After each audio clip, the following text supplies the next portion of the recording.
Hola, ¿qué tal? Me da muchísimo gusto saludarte y encontrarnos en estos escenarios virtuales. Pues el día de hoy para nosotros es un gusto,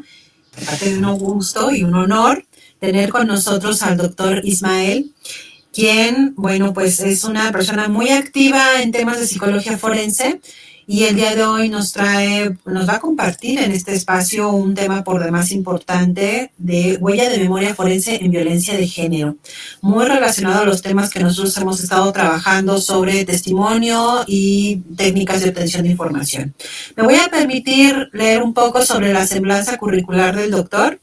Él es doctor en Psicología Jurídica y Forense con más de 22 años de experiencia en emisión y defensa de informes periciales, tanto de oficio como privado. Es vocal de la Asociación Española de Justicia Terapéutica y vocal de la División SIJUR de Psicología Jurídica del Consejo General de Psicología de España y elegido por votación en el territorio nacional. Aparte de todo esto, él es periodista. Así que bueno, para nosotros es un gusto, doctor, que te encuentres con nosotros el día de hoy en estos escenarios. Muchísimas gracias y el espacio es tuyo.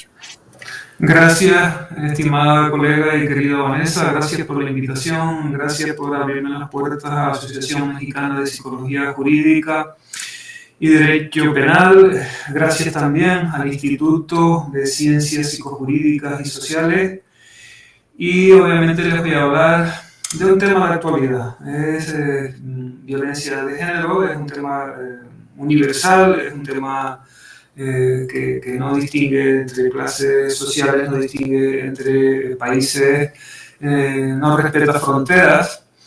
y lo voy a enmarcar desde el punto de vista de la psicología forense. Yo soy español a pesar de que este acento sea muy latino, soy español de las Islas Canarias, estas islas que están pequeñitas, aquí son 7, un archipiélago de 7 islas. Yo soy de la mayor de las islas, de Tenerife, y hice mi doctorado en el norte de España, en la comunidad autónoma de Galicia. Y ahí trabajé, investigué muchísimo sobre la huella de memoria, la huella de memoria, que en términos judiciales es el testimonio, la verosimilitud, pero nosotros vamos a hablar de memoria, que para eso somos profesionales de la ciencia del comportamiento y de la psicología. Y la mayoría de las peticiones que nos hacen a nosotros, que nos llegan a nuestros lugares de trabajo, trabajemos de oficio, trabajemos de parte, trabajemos por encargo de un abogado o de una abogada, es que evaluamos el daño de una supuesta víctima en violencia de género. Pero a veces, y es lo que vamos a ver hoy, el evaluar el daño resulta insuficiente porque ese daño tiene que ir aparejado de una atribución de causalidad. Si ese daño que nosotros evaluamos, demostramos e incluso cuantificamos no va aparejado a la identificación de un nexo causal, ese daño puede ser por eso, puede ser por otra cosa, y no garantiza el principio universal de la presunción de inocencia. En todos los códigos penales de todo el mundo, no solo los de España, no solo los de México, el principio de presunción de inocencia es el objetivo fundamental de la justicia. Al juzgador le vale que la mayoría de los culposos sean condenados, incluso en el contexto en el que nos hallamos de violencia de género, pero no puede permitirse el que un solo inocente sea condenado. Por eso, y ya estoy resumiendo, haciendo una labor de síntesis de lo que les voy a hablar, es tan importante pronunciarnos sobre la huella de memoria de las personas que estamos evaluando. Nos situamos entonces en el contexto de que recibimos un encargo judicial para evaluar a una víctima de violencia de género, y podríamos entrar a identificar los diferentes tipos de víctimas de violencia de género: víctimas por maltrato físico, por maltrato económico, por maltrato sexual, pero aquí nos vamos a referir fundamentalmente al maltrato psicológico o psicoemocional, que es aquel que no se ve, aquel que deja muy pocas huellas visibles y que para nosotros como profesionales de la salud mental nos exige un esfuerzo extra para identificar ese daño, esa secuela psicoemocional, que es lo que realmente nos pide el juzgador o el Ministerio Fiscal, que se encarga de hacer la labor de investigación, incluso en la fase de, de, de celebración de vista oral, es lo que tenemos que demostrar en la sala a partir del informe escrito que elaboramos para que se convierta en una prueba de cargo. Una vez identificado y encorsetado este contexto en el que les vamos a hablar, es necesario que nosotros definamos, tengamos más o menos claro de qué estamos hablando. Y tenemos que remitirnos a una definición bastante antigua. Y no es porque la antigua sea la mejor, pero es la primera. Y a partir de ahí podemos echar mano de cualquier otra definición, pero tenemos que tener muy claro el contexto en el que estamos hablando. Estamos hablando de que una víctima, y en este caso víctima de violencia de género, es fundamentalmente una persona, pero en la gran mayoría de los casos es una mujer que ha sufrido un prejuicio y como consecuencia de ese prejuicio ha sufrido una lesión física, tiene un daño mental y fundamentalmente a lo que nosotros nos atañe un sufrimiento emocional. A partir de ahí intervenimos nosotros, ya entramos de lleno. Una vez aceptamos el caso, cumplimos con todos los protocolos habituales para que el juzgado nos remita la persona que tenemos que evaluar, pero aquí nos encontramos con una realidad que en cifras, en datos, les voy a mostrar lo que ocurre en España. Desconozco con exactitud qué ocurre en México, pero en España alrededor del 40% de las denuncias terminan en sobreseimiento de las denuncias. O sea, y puedo entender que en un país diferente al de España y en el contexto latinoamericano, la impunidad aún sea mayor. Esto supone que más del 50%, más de la mitad de las denuncias no conllevan pena, no conllevan sanción judicial para la persona que ha sido denunciada, con lo cual eso tiene un efecto rebote, conlleva que en la mayoría de las ocasiones esas denuncias, una vez siendo sobreseída, archivada, o como la queramos llamar dependiendo del contexto del derecho penal en el que nos hallamos, provoca un efecto de que envalentona, empodera a la persona que ha sido denunciada, poco menos que deja en situación de mayor victimización a la mujer que ha presentado la denuncia. Entonces, ¿qué ocurre en España? Y son estudios bastante antiguos y apelo siempre a las referencias más antiguas porque fueron las primeras y las que han marcado tendencia. Es posible que hoy en día tengamos otros estudios más recientes, pero estos fueron los primeros en los que sentaron las bases para darnos cuenta de la magnitud del problema del que estamos hablando y por qué es necesario evaluar la memoria, y en este caso la memoria forense. Tenemos un estudio, una muestra bastante amplia, alrededor de 600 sentencias. Se encontró que el 42% de los casos no había prueba.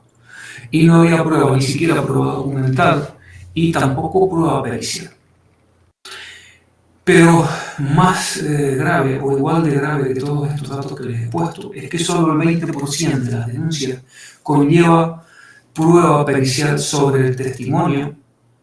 y sobre las secuelas. ¿Y por qué los pongo de la mano? Porque tienen que ir de la mano uno del otro. Evaluar una secuela sin pronunciarnos sobre ese testimonio o la huella de memoria incurre en lo que antes les dije y ahora les repito, que es una falencia importante en el sentido de que la mayoría de las veces lo que el juzgador nos pide es que atribuyamos relación de causalidad. Sí, usted ha identificado una víctima con un daño, pero tiene que decirme si ese daño corresponde a esta relación de pareja que tuvo y no a otra, o no es como consecuencia de haber perdido su puesto de trabajo, o no es como consecuencia de que su madre o su padre o su hermano o incluso su hijo ha padecido una enfermedad muy grave y ese daño que estamos evaluando corresponde a este hecho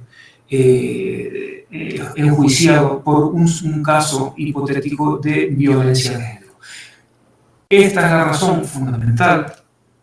por la que no solo tenemos que evaluar el daño y el daño entendido como daño primario, que es aquel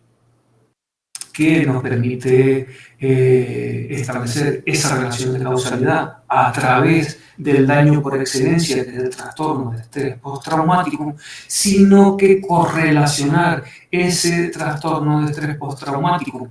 También cabría otra opción, y me adelanto un poco, cabría incluso que contemplásemos la opción de que no solo fuese el trastorno de estrés postraumático, teniendo en cuenta que si estamos hablando de un daño psicológico, es muy difícil que se cumpla el criterio A del trastorno de estrés postraumático y tendríamos que irnos a identificar un trastorno adaptativo, pero más que el tipo de daño, lo que realmente tenemos que hacer hincapié, y me repito mucho en la idea, es que tenemos que pronunciarnos sobre el testimonio de la denunciante,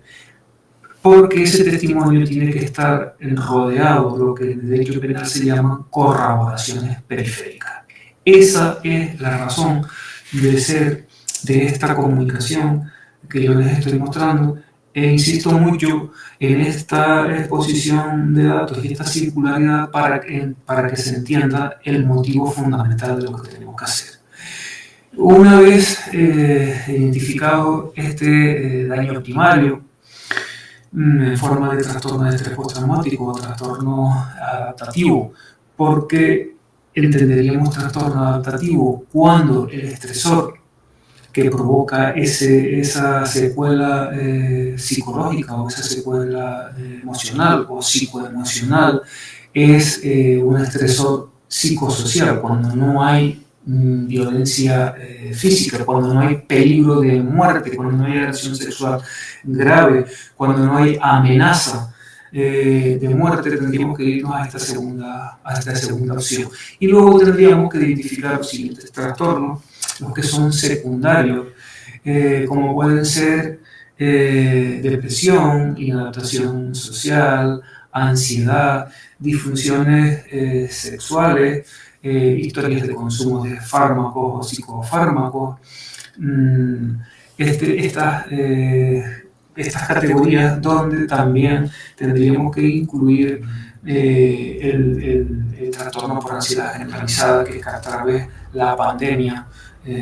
más grande de nuestra época después de la COVID, pues los casos por ansiedad, y más que por ansiedad generalizada, se han multiplicado en nuestro planeta. Con esto vamos consiguiendo que identifiquemos este daño primario, pero no podemos perder de vista que tenemos que adentrarnos en la psicología del testimonio. La psicología del testimonio es fundamental para darle continuidad a esta evaluación, que no termina con la evaluación, sino termina con la demostración. Cualquier evaluación que hagamos va aparejada a la identificación o más que a identificar, a descartar a través de una evaluación diferencial distorsiones en la línea de una simulación, de una sobresimulación, de una metasimulación, porque es lo que nos permite establecer lo que antes les hablaba, que era el principio de presunción de inocencia, que indefectiblemente tiene que ir aparejado a esta evaluación de la huella de memoria. Partimos de la base, y aquí le pongo algunas referencias también muy antiguas, unas referencias bibliográficas en las que se estima desde hace muchos años, muchísimos años, que alrededor de las denuncias por lesiones que se presentan en los juzgados están impregnadas por distorsiones intencionadas en la línea de la simulación, de la sobresimulación, incluso de la metasimulación, como les dije hace un momento. Por eso, reitero una vez más que es tan importante estudiar la huella de memoria para descartar estos casos en estas situaciones y en estos contextos.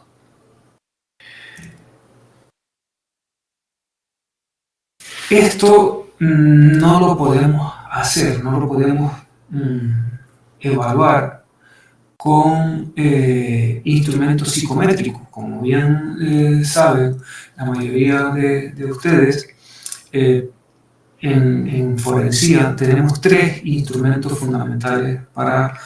obtener la información de lo que realmente estamos evaluando. Por un lado tenemos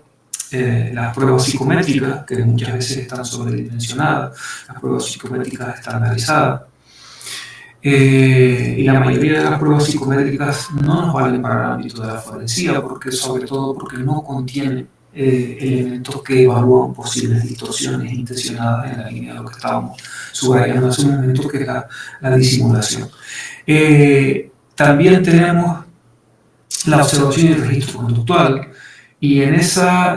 triple pata, o en esa mesa o silla con 3 patas, tendríamos que incluir las entrevistas. Pero ¿qué tipo de entrevista vamos a utilizar? Para evaluar el daño utilizaríamos la entrevista clínico-forense en contexto de violencia contra la mujer o violencia de género, y para evaluar la huella de memoria tendríamos que utilizar una entrevista que no contamine el relato de la persona que estamos evaluando, de modo que vamos a utilizar la entrevista cognitiva. La entrevista cognitiva, ni siquiera la entrevista cognitiva mejorada, sino la entrevista cognitiva tradicional, a la que le hemos quitado los pasos tercero y cuarto para pronunciarnos sobre la huella de memoria. Eliminamos porque al introducir estos pasos, que es el recordar el orden inverso y el cambio de perspectiva, introduce sesgos en el relato, contamina y nos dan información absolutamente inexacta, que lo que hace es perjudicar la evaluación de esa huella de memoria. La evaluación del daño psicológico a través de estos instrumentos es lo que se conoce como aproximación multimétodo, y aquí les voy a introducir una técnica que a muchos les sonará, pero a otras personas me interesa generarle la curiosidad, que es el SEG, Sistema de Evaluación Global, de los profesores, de los catedráticos Ramón Arce y Francisco Fariña y su equipo de investigadores en la Unidad de Psicología Forense de la Universidad de Santiago de Compostela. Acuérdense cómo empecé, que comencé explicándole de dónde soy, de qué lugar de España soy y dónde me formé, que fue en Santiago de Compostela.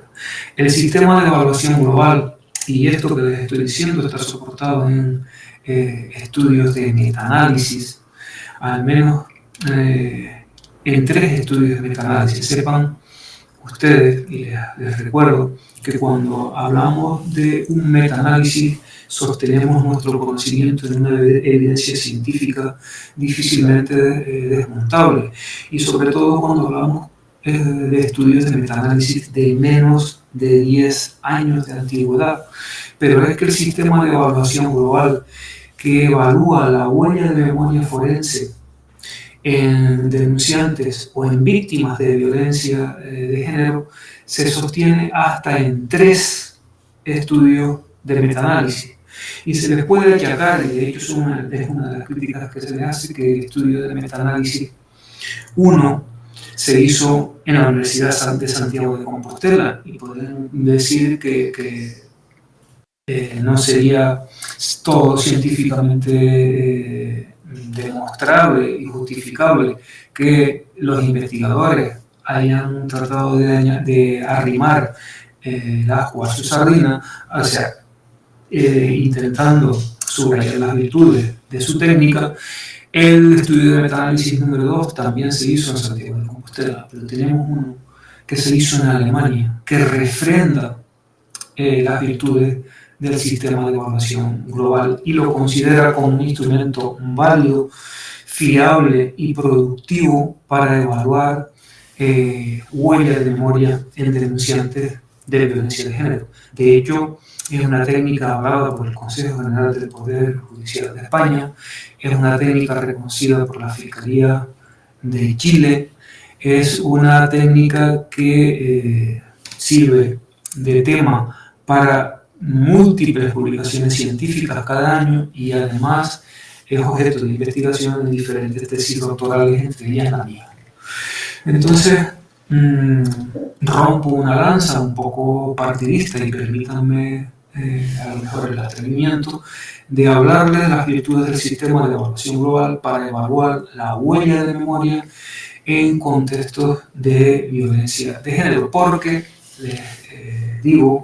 insisto en que a través de la evaluación tradicional del daño psicológico, aún utilizando una tarea de conocimiento, que es la entrevista clínico-forense, y añadiéndole una tarea de reconocimiento, que son las pruebas psicométricas estandarizadas, e incluso la observación y registro conductual, resulta insuficiente si no introducimos, si no evaluamos la huella de memoria de la persona que estamos investigando. En este caso, evaluando. Con todo esto,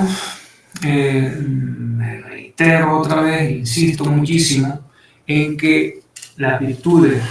del sistema de evaluación global son muchísimas. Se sostienen tres estudios de metaanálisis, pero sobre todo es una prueba científica admitida en ámbito forense porque cumple con los criterios Dauber-Merry. No sé si a alguien le suena, déjame mostrarle la imagen. No sé si a alguien le suena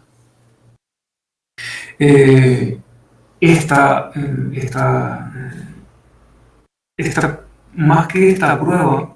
son lo que exige la Corte Suprema de Estados Unidos, los jueces federales, para que una prueba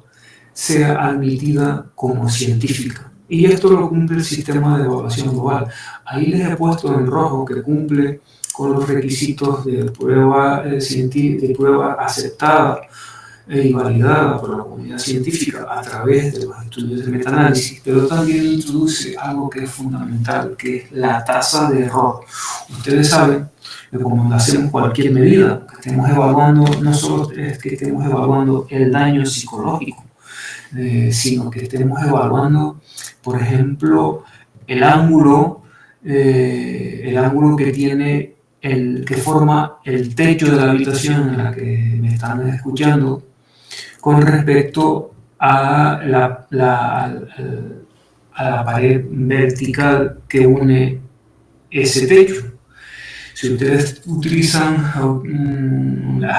los instrumentos de medida de un arquitecto técnico, de un aparejador que viene con una luz roja de precisión y la enfoca hacia la esquina para calcular el ángulo, es posible que con esa lucecita vean y midan un ángulo de 90 grados, pero viene otro compañero, amigo, colega, incluso estudiante de la misma universidad de arquitectura, y mide ese mismo ángulo y en vez de 90 grados mide 90,05. Hay una diferencia de 0,5. Ese es el error de medida. Y ese es el error de medida que tenemos que nosotros contemplar siempre para que se convierta en prueba científica basada en la evidencia práctica, o la práctica basada en la evidencia, según como se quiera enfocar, que tenemos que utilizar cada vez que evaluemos a una víctima de violencia de género en la que nos pronunciemos sobre el daño psicológico y hagamos una atribución causal de la huella de memoria que presenta. Este sistema de evaluación global nos permite entonces no solo respaldarlo con estudios de metaanálisis, sino que nos ofrece una tasa de error. El error tiene que ser inferior al error estadístico admitido para que sea considerada válida. Pero además, este modo de evaluar violencia contra la mujer, pronunciándonos sobre la huella de memoria, también tiene otra ventaja, que es que está publicado en revistas indexadas con revisores por pares. Entonces, en definitiva, estas son las grandes ventajas del sistema de evaluación global y de la evaluación, permítanme la expresión, de la huella de memoria. Podemos utilizar diferentes tipos de entrevistas y yo les hablé de que lo más importante es utilizar la entrevista clínico-forense para evaluar el daño. La entrevista clínico-forense se sostiene en entrevistas largas, entrevistas de más de una hora de duración, en la que prácticamente no se interrumpe a la persona que estamos evaluando, únicamente se le interrumpe para que nos dé información contextual, y en el caso de que la persona no nos conteste de motu propio, utilizaríamos preguntas de la escala de evaluación de la actividad global de la DSM de la APA, pero no preguntas abiertas ni preguntas subjetivas, porque aquí lo que se trata es de no contaminar la memoria de la persona. Esto, por un lado, supera las limitaciones de las entrevistas tradicionales, nos permiten establecer la relación de causalidad, en la que hemos hablado varias veces a lo largo de esta comunicación, y sobre todo nos permite establecer el diagnóstico diferencial de simulación. Pero al mismo tiempo tenemos que evaluar a través de la entrevista cognitiva, como les decía hace un momento, y enlazo lo que ya les empecé a contar hace unos instantes,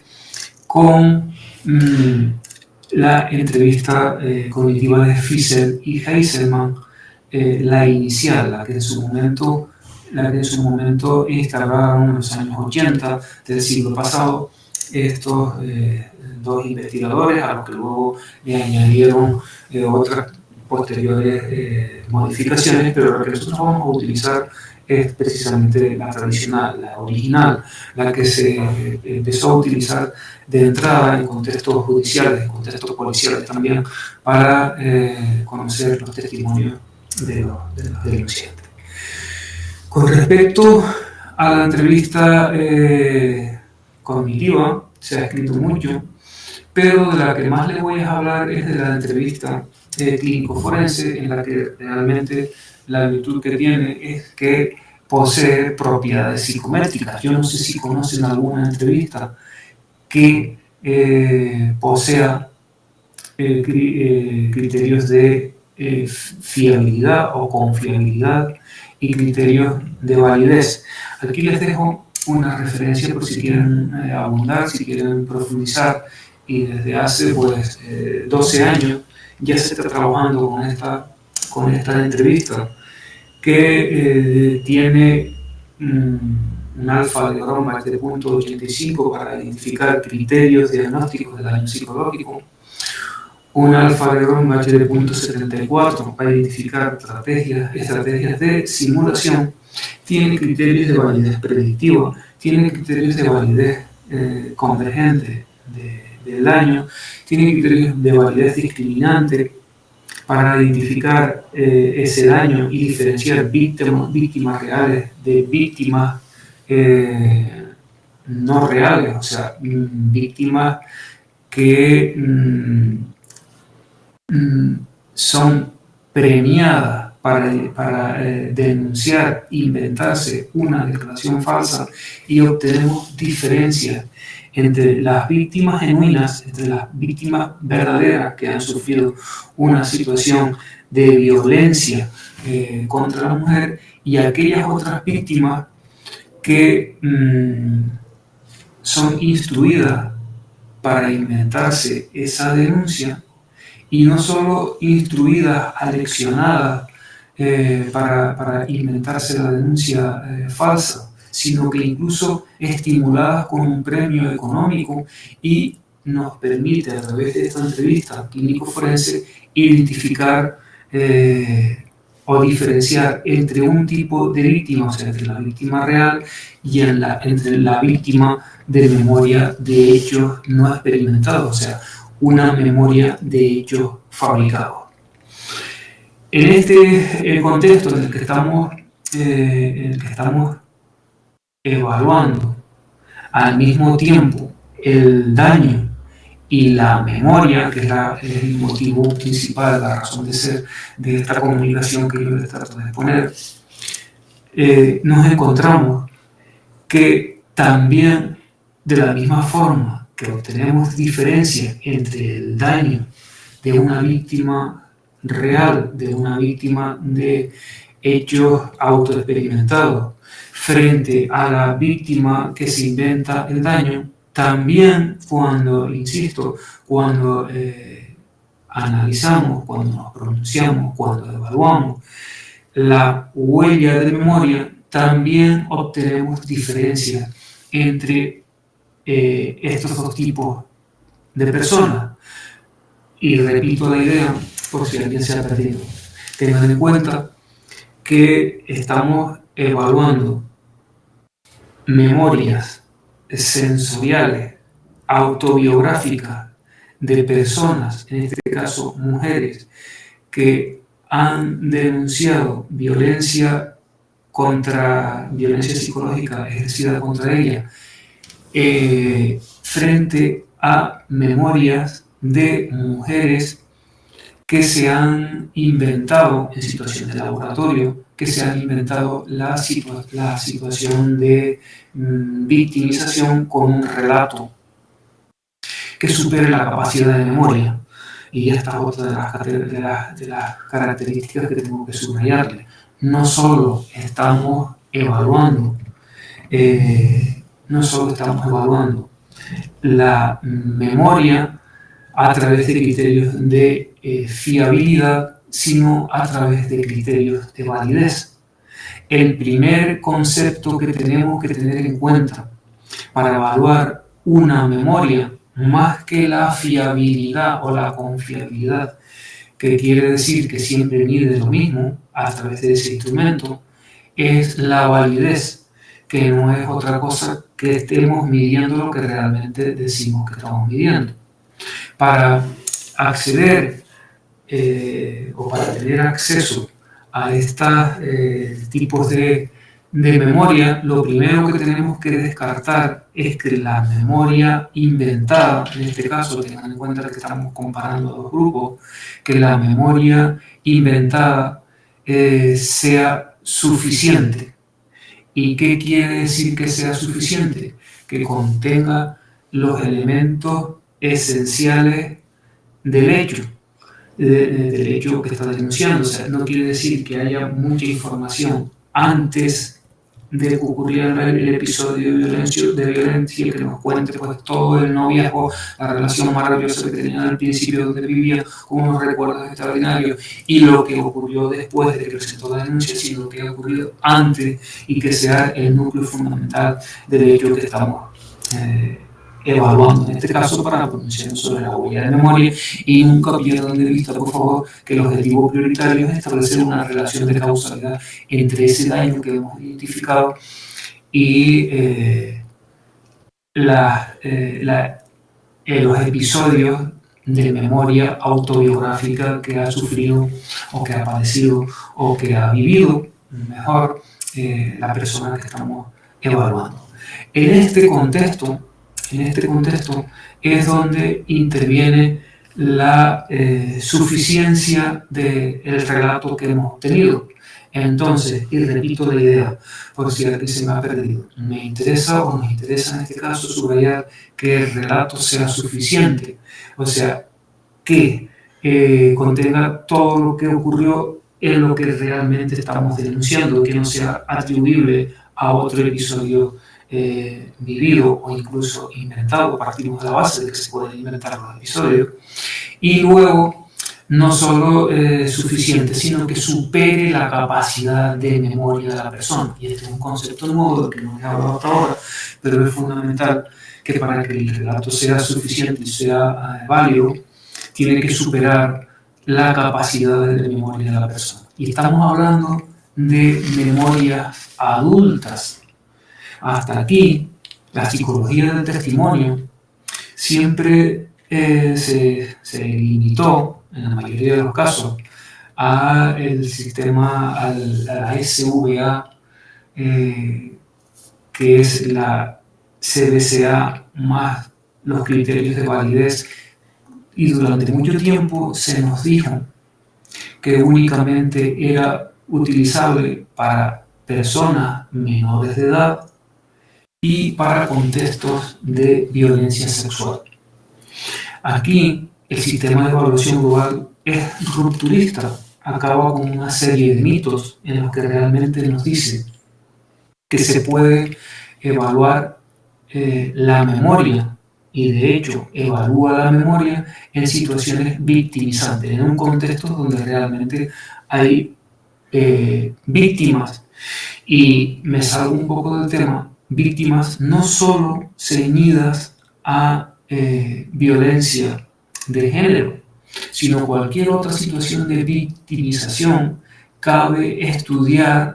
y analizar y pronunciarnos judicialmente sobre la memoria de hechos vividos, porque permite diferenciar ese tipo de memoria autoexperimentada de otras memorias que son inventadas. Esta es la clave, este es el concepto más valioso de todo lo que les he contado hasta ahora. Entonces, podemos evaluar la memoria tanto en contextos de violencia contra la mujer, pero también podemos evaluar la memoria en situaciones victimizantes en las que haya habido un accidente de tránsito, un accidente de circulación, donde no solo tenemos que evaluar el daño que presenta la persona, sino que ese daño como consecuencia de ese accidente y no de otro accidente que sufrió hace 6 años, por ejemplo. También nos vale para evaluar la memoria en contextos de acoso escolar, el famoso bullying académico. E incluso también podemos evaluar en el caso de acoso laboral, que está muy de moda últimamente, las denuncias por acoso laboral. Ahí también nos pudiéramos pronunciar sobre la memoria. Pero vamos otra vez a volver a lo que realmente nos interesa, que es la evaluación de la memoria en contextos de violencia contra la mujer, que es el título de la comunicación de la que les estoy hablando yo, y con el permiso de haberme extendido un poco y haberme ido a ponerles otras situaciones en las que realmente también podríamos utilizar el mismo sistema de evaluación global, lo que realmente identifica este modo de evaluar la memoria es que de entrada la prueba sea válida, superando la capacidad de memoria de la persona, que es donde me quedé cuando empecé a darles diferentes opciones para la utilización y diferentes contextos para evaluar la huella de memoria. Entonces, la memoria válida tiene que contener los elementos esenciales de derecho, y la memoria suficiente tiene que superar la capacidad de memoria de la persona. Una memoria que supera la capacidad de almacenamiento de memoria es aquella que en adultos está en torno a 1 hora y 20 y 1 hora y 45 minutos. Tenemos que obtener relatos de ese tamaño, de esa magnitud, basada a través de la memoria autobiográfica, para luego nosotros entresacar información que tenga que ver con memoria sensorial, de modo que estamos utilizando diferentes tipos de memoria. Nos interesa la memoria autobiográfica, repito, para identificar criterios de realidad basada en elementos sensoriales de la persona. Esto es lo que nos va a permitir, insisto y repito por tercera o cuarta vez, la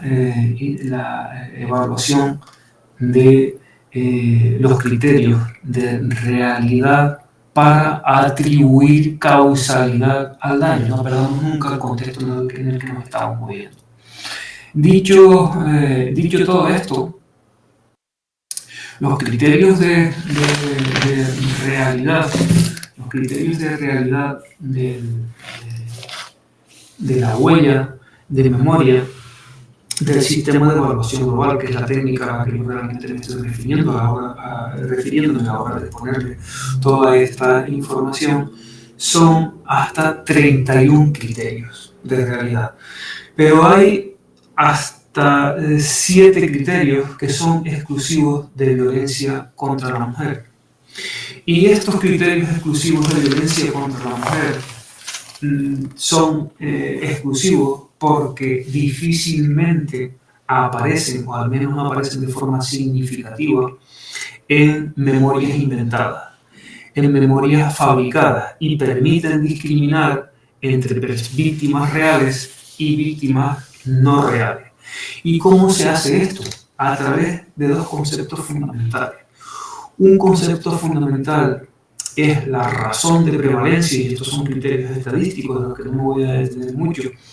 porque no es el lugar, pero sí que quiero que sepan que eso existe. Existe la razón de prevalencia, donde el tamaño, la magnitud del efecto está por encima de 2,47. Todos los criterios que tienen una razón de prevalencia con un tamaño de efecto para discriminar entre memoria verdadera y memoria falsa superior a 2,47 nos valen, pero sobre todo el error forense. El error forense es aquel que sabe perfectamente que en nuestro ámbito, en nuestra disciplina, el error tipo 1, el falso positivo, tenemos que reducirlo a la mínima expresión, aún incrementando la tasa de error tipo 2, de modo que el error tipo 1 lo aproximamos lo máximo posible al 0, a cambio de que el tipo 2, el falso negativo, se nos incremente, se nos vaya hasta casi el 5%. Con esto, y no me enredo mucho con estas explicaciones más estadísticas, más psicométricas, que puedo entender que son bastante engorrosas de entender, pero sí me interesa mucho subrayar que sepan que existe y que los criterios exclusivos de violencia de género nos permiten diferenciar entonces entre memorias reales y memorias inventadas. La diferencia fundamental es que el error forense de los criterios de realidad, los criterios de huella de memoria exclusivos para la violencia de género, el error forense es lo más parecido a 0. ¿Esto qué quiere decir? Que cuando el error forense es 0 y aparece y somos capaces de identificar los criterios de realidad exclusivos de violencia contra la mujer, podemos asegurar casi como un error lo más próximo a 0 de que nos hallamos ante una víctima real. Y esto para nosotros es bastante excelente, podríamos decirlo así, y permítanme la grandiosidad de la palabra, incluso la vehemencia con la que me expreso, de que cuando encontramos a una víctima real utilizando esta técnica, nos podemos situar en un contexto de lo más próximo al 0 error. Repito la idea. Pero ¿dónde está el problema? El problema fundamental y la crítica fundamental es que vamos a depender en gran medida de la colaboración de la persona que estamos evaluando. Y luego, y en segundo lugar, y no menos importante, tenemos una fiabilidad, una validez y una pertinencia de la técnica demostrada en situaciones de laboratorio. Pero luego tendremos que contemplar el error de medida de los evaluadores, y hablo en plural, porque para aplicar esta técnica es necesario que intervengan 2 personas para incidir o para reducir el error de medida de los evaluadores a la mínima expresión. Hay que hacer una labor de consenso, una labor de validación de la medida para que, y hay que hacerlo por separado, para que descartemos en la evaluación de esa huella de memoria de la denunciante de violencia de género de la forma más científica posible. Ese es el objetivo final del sistema de evaluación global y esta es la razón por la que debemos evaluar la huella de memoria forense en casos de violencia de género, porque le damos un rigor a nuestro trabajo forense que de otra manera no lo tiene. Y no lo tiene si nos limitamos única y exclusivamente a evaluar el daño y no pronunciarnos sobre la huella de memoria. Con todo esto pongo el punto final a la ponencia, a la conferencia, y sobre todo quedo a disposición de ustedes para que me puedan consultar las preguntas que consideren oportunas. Les dejo un correo, voy a adelantarme un poquito y hasta el final, para que si alguien quiere contactar conmigo para abundar en las ideas de lo que les he puesto aquí, les dejo este correo: ipgismaelperezgarcia@cop.es. Pues muchas gracias y disculpen el ruido del teléfono que se me coló en medio. Muchísimas gracias, doctor Ismael. Sin duda un tema muy interesante que resulta pertinente profundizar. Esperemos que posteriormente podamos profundizar en el tema muy de la mano con las prácticas que nos solicitan en México sobre testimonio y en algunas ocasiones malas solicitudes que se hace desde el Ministerio Público pidiendo veracidad o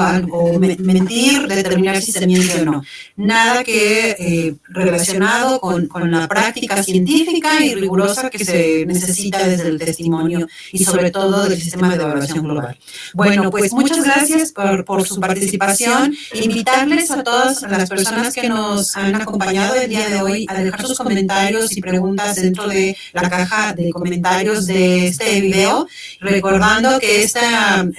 charla, bueno, pues es de libre acceso y quedará de forma permanente en nuestros canales de @ipsijus y @ampjidp. Para nosotros es un gusto compartir y socializar el conocimiento. Muchísimas gracias, doctor Ismael.